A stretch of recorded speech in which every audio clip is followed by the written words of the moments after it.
Hey, what's going on, everybody? I wanted to do a really quick legal analysis on the federal indictment in Illinois against R. Kelly. Again, I'm just some guy on the internet.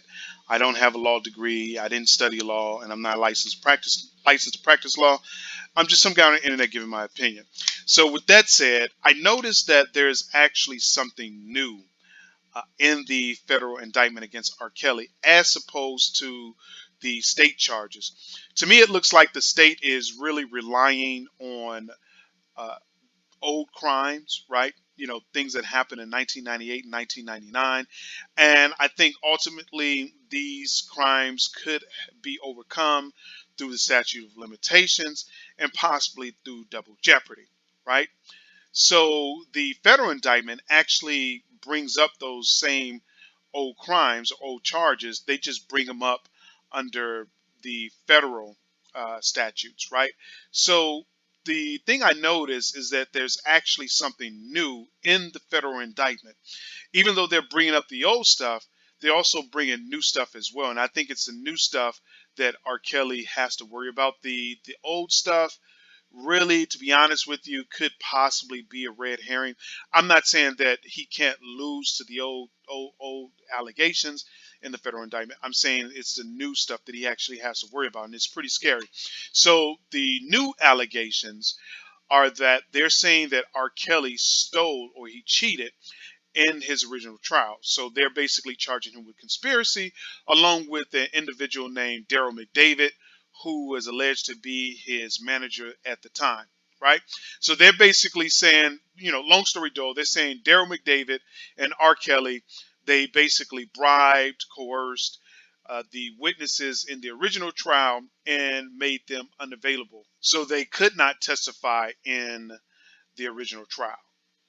And basically, this is going to be devastating because I believe that there's a strong chance, based on how everything is going. I think Daryl McDavid didn't really expect to be kind of like dragged into all of this.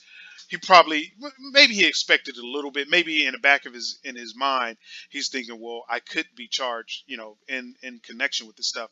But I don't think he really expected to happen, just to actually come to fruition. So by this happening, what could go from here is that Daryl McDavid could flip, right? He's, to me, it seems like from reading the indictment, he seemed to be a businessman.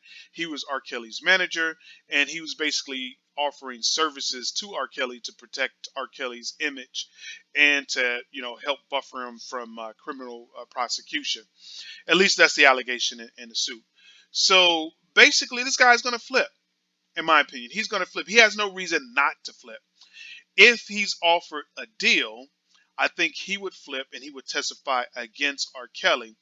And if that happens, it won't necessarily be the nail in the coffin because there's so much in the indictment about the conspiracy that basically could potentially seal R. Kelly's fate.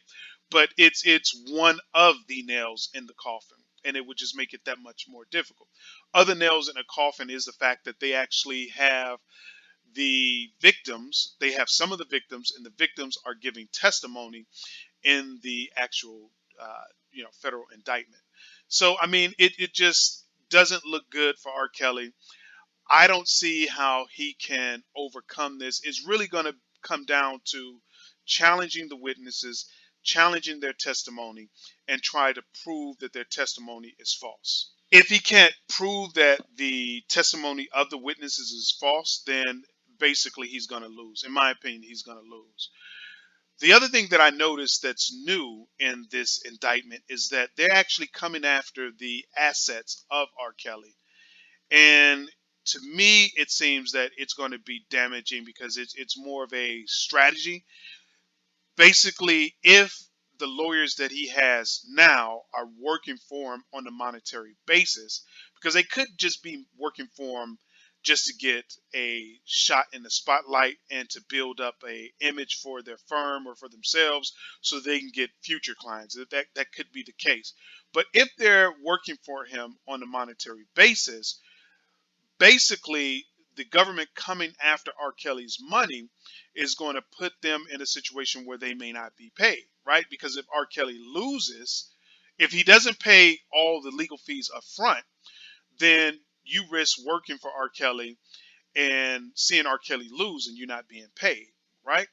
So if he does lose and you say, okay, well, maybe we can appeal, well, that's even going to be difficult because there's going to be work needed for the appeal, and R. Kelly won't be able to pay you because the government has basically garnished, his financial resources. So, I mean, it really just doesn't look good for R. Kelly at all.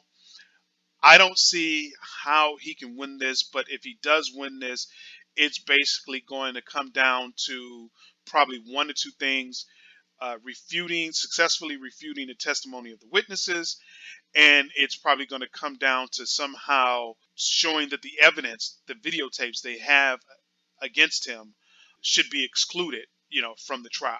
But I think either the testimony from the witnesses or the videotape evidence that they have, either of those are enough to basically uh, win this case for the government, right? So I think he has to both successfully refute the testimony of the witnesses, and he also has to successfully basically have the videotape evidence thrown out, or he has to show that the videotape evidence has been altered or it's not credible or something along those lines. If he can't do that, I just don't see how he could, win this. So anyway, those are my thoughts. Please leave your questions and comments below. Let me know what you think. Thank you.